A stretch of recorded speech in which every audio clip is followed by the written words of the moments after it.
Welcome friends, প্রত্যেকে স্বাগত আমাদের ইউটিউব চ্যানেলে। যে সমস্ত ভিউয়ার্সরা প্রথমবার চ্যানেলটি দেখছেন তারা অবশ্যই চ্যানেলটিকে সাবস্ক্রাইব করে দেবেন এবং চ্যানেলের পাশে থাকা বেল আইকনটি প্রেস করবেন, যাতে এই ধরনের খবর সবচেয়ে আগে সবচেয়ে দ্রুত আপনাদের কাছে পৌঁছে যায়। আজকে খুব ইন্টারেস্টিং, এটা খুব মজাদার একটা ঘটনা আপনাদের কাছে শেয়ার করব। তো একজন যোগ্য প্রার্থী, তাকে বেশ কিছুদিন ধরে ডিপ্রাইভ করা হয়েছে এবং সেক্ষেত্রে কিন্তু তার চাকরির অর্ডার হয়েছে।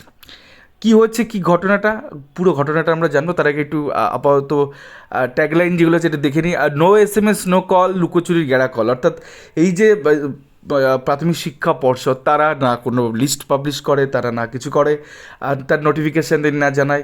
মানে এই যে ধরুন একটা কাউন্সিলিং প্রক্রিয়া বা একটা প্যানেল তালিকাভুক্ত কিছু করা, এগুলো তাদের ক্ষেত্রে খুবই মানে বেনিয়ম আকারে করা। তো সেক্ষেত্রে তারা এসএমএসের ভিত্তিতে নিয়োগ করেছে, ইমেলের ভিত্তিতে নিয়োগ করেছে, তো হোয়াট এভার। তো এই প্রার্থী না SMS পেয়েছে, না কল পেয়েছে, না ইমেল পেয়েছে। তো সেক্ষেত্রে ওই জন্য আমরা কথাটা লিখেছি যে নো SMS নো কল, লুকোচুরি গাড়া কল। তো এই লুকোচুরি করতে গিয়ে প্রাথমিক শিক্ষা পর্ষদ পড়েছে ফ্যাসাদে। তো সেই ফ্যাসাদে পড়লে রুলস 10-এর চাকরি হলো যোগ্য প্রার্থীর মামলাটি আজকে নিষ্পত্তি হলো। কিন্তু এই রুল 10-এ একটা কথা খুব ইন্টারেস্টিংভাবে লেখা আছে, এই কল মানে এই যে ডাকা, এই ডাকাটা কী ডাকা, এইটা জাস্টিস অভিজিৎ গাঙ্গুলি স্যার, তার বেঞ্চে মামলাটা ছিল।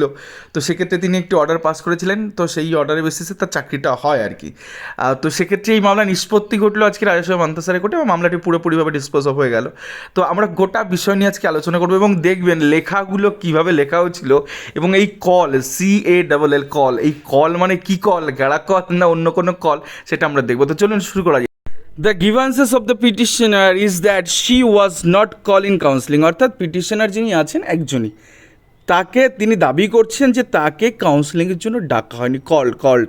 ঠিক আছে। The rule 10 of West Bengal primary school teachers recruitment rules 2016 provides the calling the impaneled 10 candidate first for counseling and for posting in accordance with the vacancies etcetera.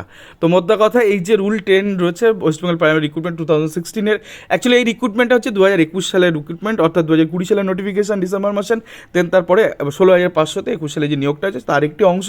তো সেখানে এই প্রার্থীকে তিনি মোটামুটি কোনো একভাবে এক জায়গায় র্যাঙ্ক করেছেন, আমি বলছি, আমি আর ভিতরে ঢুকছি না।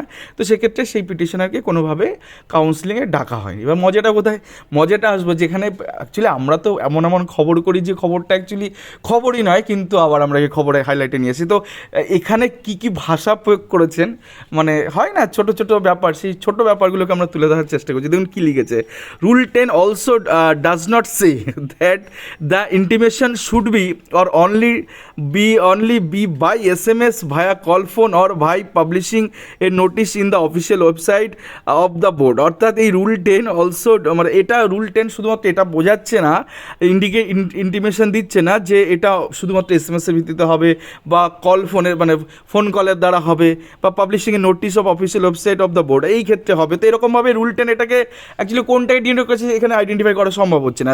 The word call can not a letter also therefore it is an admitted position that no letter was issued to the petitioner by the board calling her for counseling। অর্থাৎ একটা লেটার এখানে ইস্যু করা উচিত ছিল।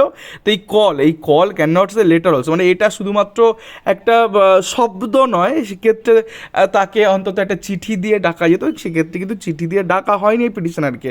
অর্থাৎ প্রাথমিক শিক্ষা পর্ষদ এই কল ফর এখানে যেটা ইন্ডিকেট করতে চাইছেন যে SMS-এর তো করেছে প্রাথমিক শিক্ষা পর্ষদ বা ইমেলে করেছে, তো সেক্ষেত্রে SMS-ও পায়নি, ফোন কলও পায়নি, একটা লেটার অন্তত ইস্যু করা দরকার ছিল যাতে করে কাউন্সিলিংয়ে তিনি উপস্থিত হতে পারেন। তো সেই জায়গা থেকে একটি অর্ডার পাস করেছিলেন justice Ganguly. In such situation I direct the West Bengal primary board of education, West Bengal board of primary education and concern district primary school council north 24 Pargana to hold, এটা অ্যাকচুয়ালি সাউথ 24 পরগনা হবে, নর্থটা বাদ গেছে আজকে। তো south 24 Pargana to hold a limited counselling within a period of 30 days, আর 30 দিনের মধ্যে করতে হবে from the date of communication of this order. অর্থাৎ ডেট, এই অর্ডারটা যখন পাস হবে তারপর থেকে 30 দিনের মধ্যে করতে হতো। And in that counselling if the petitioner is the only candidate that will also be sufficient for compliance with the rules of counseling, and the petitioner shall be given opportunity to select any school from at least 3 schools that will be shown to her in the said counselling, অর্থাৎ এই counselling তাকে যেতে হবে এবং যে অর্ডারটা comply হবে তার 30 দিনের মধ্যে যেতে হবে এবং সেখানে তাকে কমপক্ষে 3টে স্কুল দিতে হবে এবং 3টে স্কুল দিয়ে তাকে সেক্ষেত্রে কাউন্সিলিং করাতে হবে এবং তিনি সেক্ষেত্রে জয়েন করবেন। এবং সেক্ষেত্রে West Bengal board of primary এডুকেশনকে ডিরেকশন দিয়েছে এবং সেক্ষেত্রে ডিপিএসসি কাউন্সিলিং, ডিপিএসসি সাউথ চব্বিশ পরগনাকেও দিয়েছে। তো সেক্ষেত্রে কাউন্সিলিং তার হয়েছে এবং তার চাকরিটা ফাইনালি হয়েছে। সেটা আজকে পিটিশনারের যিনি অ্যাডভোকেট তিনি এসে কোর্টে এসে বলেন, অর্থাৎ জাস্টিস আসর মন্তা স্যারের কোর্টে এসে বলেন এবং এই ম্যাটারটা জাস্টিস গাঙ্গুলি রিলিজ করে দেন পরবর্তী ক্ষেত্রে। তো সেই ম্যাটারটা আজকে কোথাও নিষ্পত্তি হলো এবং খুব হাসি মুখে এই পিটিশনারের যিনি আইনজীবী ছিলেন তিনি হাসি মুখে এসে বলেন যে স্যার আমার পিটিশনার কিন্তু স্কুলটা জয়েন করেছে। তো ছোট্ট একটা ঘটনা আপনাদের শেয়ার করলাম। তো এই কল মানে কী কল, গ্যারা কল না অন্য কোনো কল, সেই কলটা নিয়ে আমরা আলোচনা করলাম এবং সেক্ষেত্রে পিটিশনার কিন্তু যোগ্যভাবে যোগ্য স্থানে তিনি চাকরিটা পেয়েছেন। তো এই ছিল আজকে ছোট্ট একটা খবর। আশা করি এরকম ধরনের খবর আপনারা পছন্দ করছেন এবং যার জন্য চ্যানেলের গরিমাটা বাড়ছে। অনেক সাবস্ক্রাইবার অনেকে পছন্দ করছেন, সাবস্ক্রাইবার বাড়ছে, লাইক কমেন্ট শেয়ার অনেকে করছেন। তো ধন্যবাদ সকলকে। আর যদি এই খবরটি আপনাদের ভালো লেগে থাকে তাহলে চ্যানেলটি অবশ্যই সাবস্ক্রাইব করতে ভুলবেন না এবং লাইক শেয়ার কমেন্ট করে চ্যানেলটির সঙ্গে থাকুন যেমনটা আপনারা আগে থেকেছেন। তো ধন্যবাদ সকলকে।